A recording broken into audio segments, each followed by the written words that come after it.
एक नई वीडियो के साथ आपका स्वागत है डिफेंस टुडे में। आज की खबरों में हम लोग बात करेंगे पाकिस्तान के पास कितने दिन की आर्टिलरी बची हुई है लड़ाई करने के लिए। पाकिस्तान का एक रेंजर हमने पकड़ लिया है। इसके अलावा भारत को इगला एस की डिलीवरी हुई है जो कि अभी के समय में बहुत क्रिटिकल मानी जा रही है। और इसराइल में एक मिसाइल अटैक हुआ है जो कि हूतियों के द्वारा किया गया है। सभी खबरों को हम लोग विस्तार से समझते हैं। सबसे पहले बात करते हैं पाकिस्तान की। पाकिस्तान से अगर भारत का युद्ध होता है तो पाकिस्तान के पास कहा जा रहा है कि 155 mm की आर्टिलरी शेल्स केवल 4 दिनों के लिए बची हुई हैं। केवल 96 घंटों की इंटेंस वॉर पे ये सारे आर्टिलरी शेल्स ख़त्म हो जाएंगे। कहा जा रहा है कि पाकिस्तान की तरफ से जो यूक्रेन को हथियार भेजे गए, इस कारण ये सारी चीज़ें आई हैं, ये सारी दिक्कतें आ रही हैं।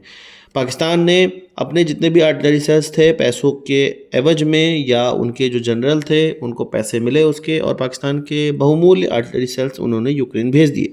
और ये सोचा कि पाकिस्तान धीरे धीरे इनको बना ही लेगा। पाकिस्तान की जो ऑर्डिनेंस फैक्ट्री है धीरे धीरे इसको बना लेगी। पर उनकी ऑर्डिनेंस फैक्ट्री इतनी ज़्यादा अपडेटेड नहीं है, इतनी ज़्यादा आधुनिक नहीं है कि इन आर्टिलरी सेल्स का निर्माण वो तुरंत ही कर ले। अभी इसके निर्माण में समय लगना था। जितनी भी आर्टिलरी सेल्स कम हुई थी उनका फिर से रिप्लेसमेंट करने के लिए समय लगना था, और ये समय अब उनके पास है नहीं। भारत के साथ युद्ध की कगार पे जो स्थिति है वो पहुंच चुकी है। भारत अभी अगर अटैक करता है तो उनके पास केवल 4 दिनों का ही आर्टिलरी सेल्स या आर्टिलरी एम्यूनिशन बचा हुआ है। हाँ, ये बात अलग है कि अन्य देशों से फिर उसको आर्टिलरी सेल मिल जाएं जब युद्ध का सिनारियो आएगा। जिस तरह से यूक्रेन को धीरे धीरे प्राप्त हो रहे हैं उसकी बात अलग है, पर अभी की जो कंडीशन है वो मैं आपको बता रहा हूँ। इसके अलावा 23 अप्रैल को एक हमारा बीएसएफ का कांस्टेबल इसी तरह पाकिस्तानी सीमा में घुस गया था। वो असल में फार्मर गार्ड की तरह काम कर रहा था। वहाँ पे फार्मर्स को, बॉर्डर पे जितने भी फार्मर्स हमारे हैं वो अपने खेत पर खेती करते करते पाकिस्तान में ना घुस जाएं, इन सब चीज़ों की देख रेख कुछ लोगों के द्वारा की जाती है। बीएसएफ की एक टुकड़ी के द्वारा की जाती है। यही करते हुए वो पाकिस्तान के अंदर एक पेड़ के छाँव में बैठ गया था, जिसके बाद पाकिस्तानी रेंजर्स के द्वारा उसको अगवा कर लिया गया था। अब लगभग 10 दिन गुजर जाने के बाद भी बीएसएफ के इस कांस्टेबल को पाकिस्तानी रेंजर्स के द्वारा नहीं छोड़ा जा रहा है। कई मीटिंग होने के बाद और काफ़ी प्रोटेस्ट करने के बाद भी इसको नहीं छोड़ा गया। फिर भारत ने भी एक दिमाग लगाया। उनके रेंजर को अब हम लोगों ने कल एक पकड़ लिया है, और अब मे भी यही होगा कि अदला बदली होगी। वो हमारा बीएसएफ का जवान छोड़ेंगे, हम उनके रेंजर का जवान छोड़ेंगे। अब देखना यह है कि ये सारा कंक्लूड कैसे होता है। पर पाकिस्तान की जो नंगई है वो बहुत ज़्यादा होने लगी थी। भारत ने उसी जवाब देने के लिए ये सारी चीज़ें की है। मेरा ये कहना है कि यहाँ पर एक रेंजर नहीं 10 रेंजर पकड़ के हमें लाने चाहिए और सबकी पिटाई बढ़िया से करनी चाहिए, और उसके बाद एक बीएसएफ का जवान और एक रेंजर छोड़ो, उसके बाद 9 को पकड़े रहो, पाकिस्तान की नब्ज दबाए रहो। ये सारी चीज़ें हमें अब करनी चाहिए। बहरहाल एलओसी पे काफ़ी चीज़ें कर ही जा रही हैं, उसकी डिटेल्स निकल कर नहीं आ रही क्योंकि भारत की तरफ से बहुत बढ़िया कैपिंग लगाई गई है। आपका इस खबर को सुन के क्या कहना है कमेंट बॉक्स में ज़रूर बताइएगा। बात पाकिस्तान की चली है तो पाकिस्तान के डिफेंस मिनिस्टर की तरफ से, ख्वाजा आसिफ की तरफ से एक बहुत ही बेतुका बयान दिया गया है, और जो कि वो कर नहीं सकते हैं पर एक ख्वाब देख रहे हैं।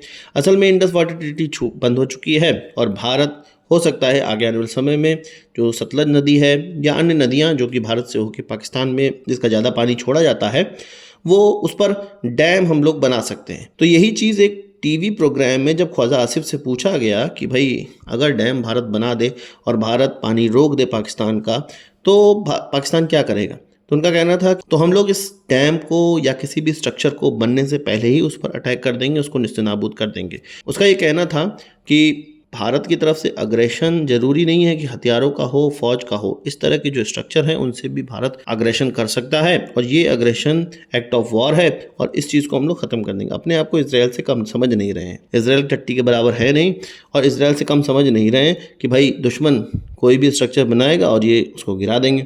इनके प्लेन्स हमारे पास आएंगे और वो ऐसे ही चले जाएंगे, हमारे स्ट्रक्चर को गिरा के चले जाएंगे। हम लोग बेवकूफ़ बैठे हैं यहाँ पर, तेल भराने के लिए इनके पास पैसे नहीं है और लगे हुए हैं हमारे स्ट्रक्चर गिराने में। तो इस ख्वाजा आसिफ के लिए आपको क्या कहना है कमेंट बॉक्स में बताइएगा। बात कर लेते हैं इगला एस की, जिसको कि very short range air defence system भी कहा जाता है। इससे लो मूविंग या कम एल्टीट्यूड पे उड़ रहे एयरक्राफ्ट, हेलीकॉप्टर्स इत्यादि चीज़ों को नष्ट किया जाता है। ग्राउंड ट्रूप इसको अपने कंधे पे रख के किसी भी टारगेट को निस्तेनाबूद कर सकता है। इसके एक इमरजेंसी प्रोक्योरमेंट को फिर से अंजाम दिया जा रहा है, जो कि लगभग 48 लॉन्चर्स और 90 मिसाइलों का होने वाला है। इसी बीच एक खेप रशिया से हमारे पास आ गई है, कुछ 2 हफ्ता पहले ही खेप आ चुकी है इन्हीं very short range air defence systems की।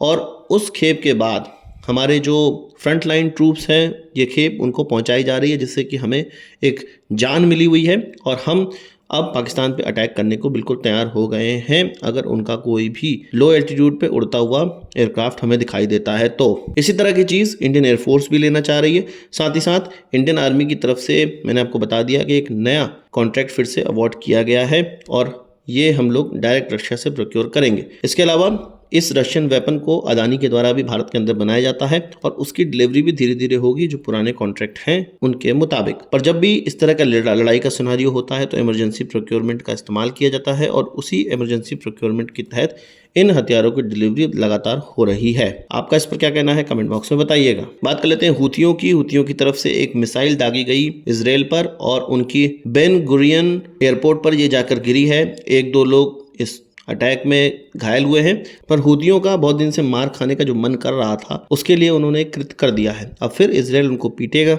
यहाँ पर देखने वाली बात है कि इस बैलिस्टिक मिसाइल से इजराइल के एयर डिफेंस सिस्टम की कमियां भी निकल कर आई हैं। ये उनका एयर डिफेंस सिस्टम उसको इंटरसेप्ट नहीं कर पाया था। इससे पहले भी कई मिसाइलें इस तरह की हुई हैं जो कि इंटरसेप्ट नहीं कर पाए वो। पर ये हमें बताता है कि इजराइल जैसे एडवांस डिफेंस सिस्टम वाले एयर डिफेंस सिस्टम वाले देश में भी मिसाइलें गिर सकती हैं। तो हमें बहुत ज़्यादा डिफेंस सिस्टम पे डिपेंडेंट नहीं रहना होगा। आगे की तैयारियां भी कोई चीज़ होती हैं। बहरहाल हूथियों की पिटाई का समय आ चुका है। इधर पाकिस्तान की पिटाई होगी, उधर हूथियों की पिटाई होगी। आपका इस पर क्या कहना है कमेंट बॉक्स में बताइएगा। आज के इस वीडियो के लिए बस इतना ही। आशा करता हूँ कि वीडियो पसंद आया होगा। आप इसको एक बड़ा आंसर जरूर देंगे। इस वीडियो संबंधी सवाल से चाहो कमेंट बॉक्स में जरूर लाइएगा और यदि आपने हमारा चैनल सब्सक्राइब नहीं किया उसे भी कर लीजिए क्योंकि हम इस प्रकार की वीडियो लाते रहते हैं। नमस्कार, थैंक यू, जय हिंद।